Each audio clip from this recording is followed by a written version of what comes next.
Well, this is one of the ways in which you will not have blood pressure, because the fellow who is our guest this morning, as you have seen, is a compare, stand-up comedian, and academic researcher. I don't know how you combine those three. But Damola Adegboye, thanks for joining us this morning. Thank you so much for having me. How do you combine stand-up comedy and academic research? They are like they are bipolar. Yeah, yes, I know, but they are mutually exclusive, so I just operate exclusively, and we do everything effectively. You do that. You just There's a department. They are two different. They are two different. Yes, I just and switch. you just face this way. I switch where necessary. I switch where necessary. I'm not the only person. Ellen Paul is somebody like that. You know, she... No, that one was not okay a long time ago. I have always been that. Yeah, so... According to Igbo man, Nna Biko told me how a person who has a first-class degree in political science is now doing comedy. Well, first-class degree is academic. I went to school, I studied, I had a first class. Right. Congratulations. But we thank God for that.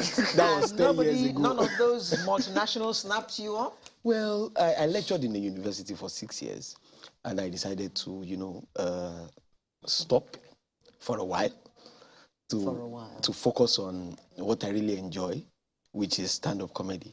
I've always done stand-up comedy right from... I've always anchored events, and you know, I've always been a stand-up comedian right from when I was a student.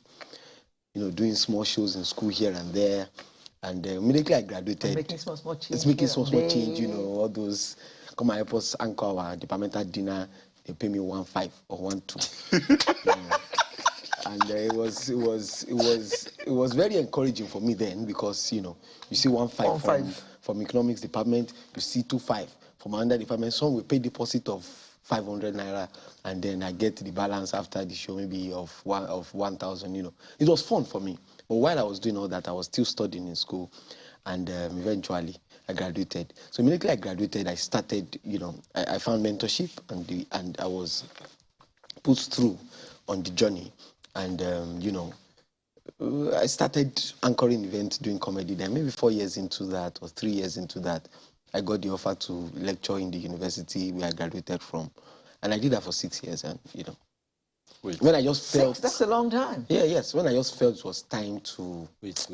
You were doing stand-up comedy, and then they came and called you to come and lecture. I got the offer. I got the offer because I graduated from there, you know. And I had the choice to pick it up or not. But then I saw it as something... I've always loved teaching. Oh. You know, it's a hobby. For those that know me, and those that know, especially my classmates. Teaching is the hobby. Stand up and it's the job. You know, while I was a student, I was always, for my classmates that are watching, they will know. I used to take tutorials then, you know. So when the job came, it was like, okay, this is a structured one. Let me do it. And I enjoyed it. Then you can still be doing the other one on the side. On the side. And one good thing about, you know, lecturing is the fact that it gives you some time. You know, it's not as rigid as a regular 9 to 5. So I had the opportunity to do other things. But then I just felt I needed to focus on what I really enjoy at the moment, and come back to the classroom later. So that is why I am here. And that is why you still combine that in your CV. Comedian and academic researcher. And so that I do on a very private note, you know. I just write. Do you research comedy too? Comedy has to do with a lot of research. You know, before you can create a content that is funny and that is also a bit mentally stimulating, you have to do some reading. You have to open your eyes to see some realities and crack the humor in serious matters. So. It's some dimension of research too. But yes, I remember Alibaba saying about he comparing some event of bankers. Yes. And of course, the humor had to be apt for these. I don't even know what to call them. You know. But it's not going to be the kind of comedy, the slapstick on the, exactly, because money matters are not funny. No, they're not. You know, for example, as a comedian, or as a master of ceremonies, you know, you want to do an event for bankers, as you have said. I'm not a banker. I never studied anything banking. I'm a political scientist. You know, I have to know a bit of it. I've done events for engineers where I had to speak their language. You know, so I had to do a bit of research.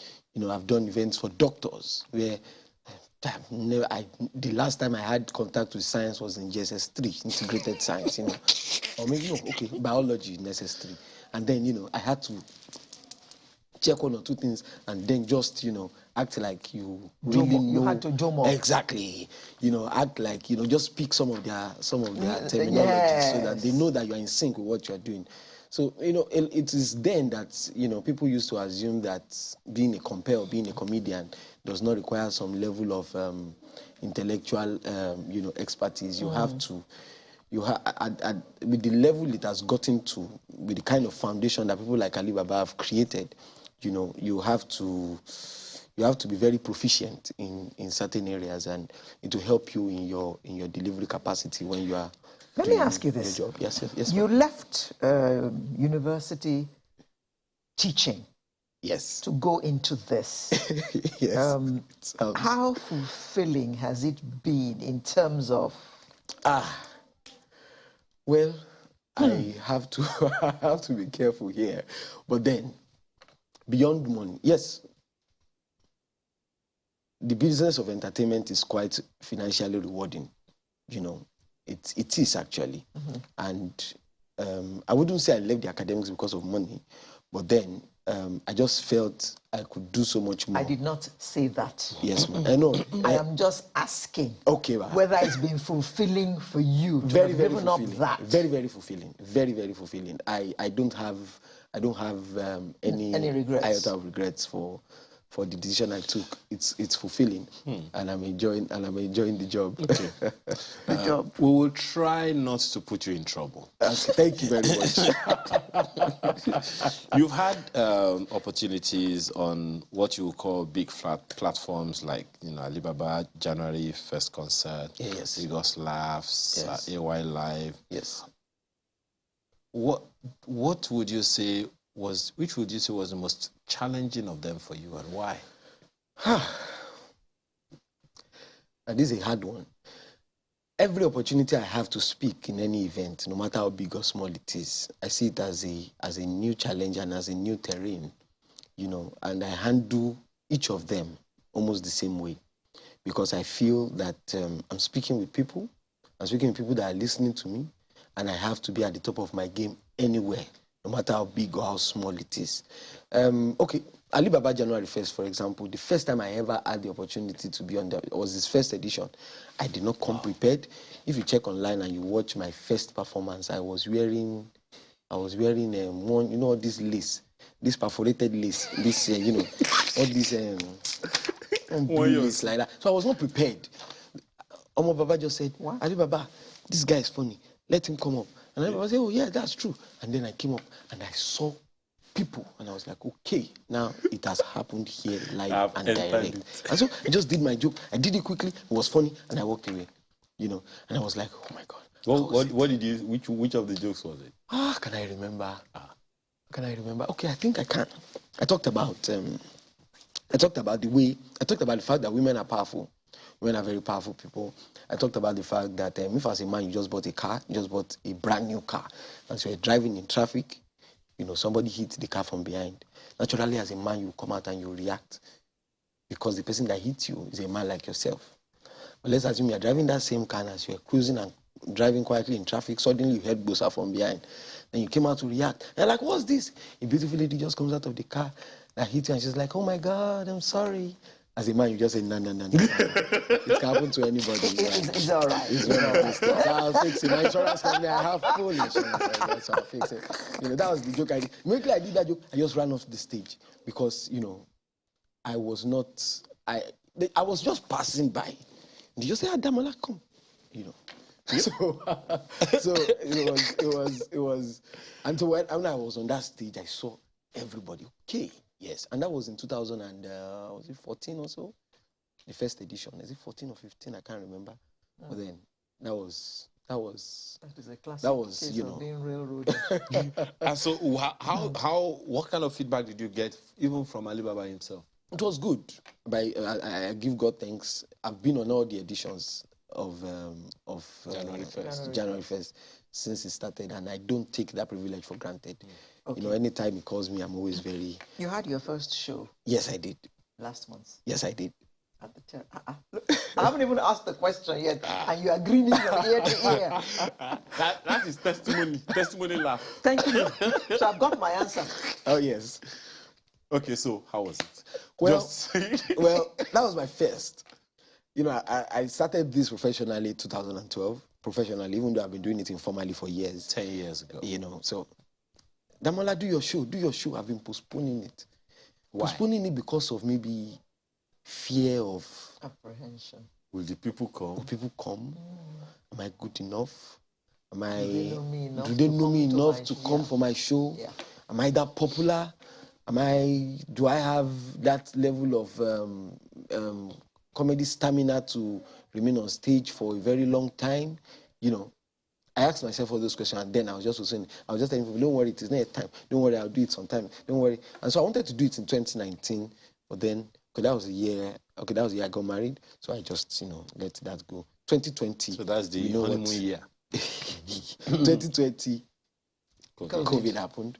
2021, we're still, recovering. So I just said, end of the year. 2022, I like it or not, I must do this show. When, I'm not sure. How, I'm not sure, but I'm going to do it. So one day, I was just thinking, I just picked a date. I just ran it by one or two people. I said, this is the date of my show. They said, okay, that's fine. Where am I using? I decided, I just picked a venue. I paid. I said, immediately I pay. The meaning is that there's no the show is happening. And so I started preparing. It was a journey for me because I'd never, gone through that route before. So I was always asking questions. How do they do it? And as I had maybe 2 weeks to my show, I still had a lot of tickets in my car. I was like, okay, all right, Damola, whatever the case is, it'll be fine. Don't worry, just don't worry. I was motivating myself, I was encouraging myself. Some people were, okay, don't worry. Is it not your show? I'll come, I'll buy a ticket. And then I'll look at it again and I'll say, It's the hard copy of ticket I'm seeing here, not the soft copy. But then, to my biggest surprise, on the day of the show, okay, like a week to the show, I started seeing some positive signs. And I was like, okay, why not? Okay, it's looking good. Okay. And on the day of the show, by 6 o'clock, the whole place was packed.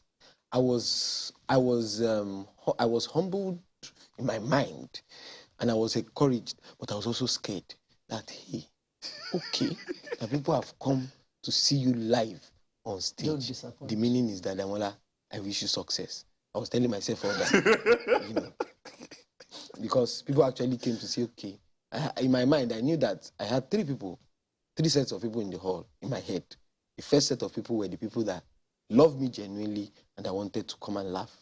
I also had people that never knew me from anywhere, saw it somewhere and said, let me stop by. Like. And the third set of people, okay. Let's see what you will do. Let's see if you can do it. So that was what was on my mind. And then I was like, okay, Damola, God will help you. And I'm somebody that believes so much in God. I had to pray about it. I had to put God in everything I was doing. And it was beautiful. I was on stage for about an hour, 10 minutes, comedy back to back. A friend, all of my comedian colleagues came to support. Those that were on the bill came, and those that were not even on the bill came. I was very, very happy about the fact that, okay, I said it, I pursued it, and I achieved it. Okay. Thank God. I assume that's the lesson. Yes. Okay. Well, we don't even have enough time to ask you, what's coming for Damola, but I'm very sure that what is coming, we will find out. Yes, you will. Okay. Adegboye Damola is a corporate compare, stand-up comedian, and academic researcher. I still don't know how those bipolar issues come together. But thank you so much for your time. Thank you so much for having me. Okay. I'm so grateful. Thank you very much.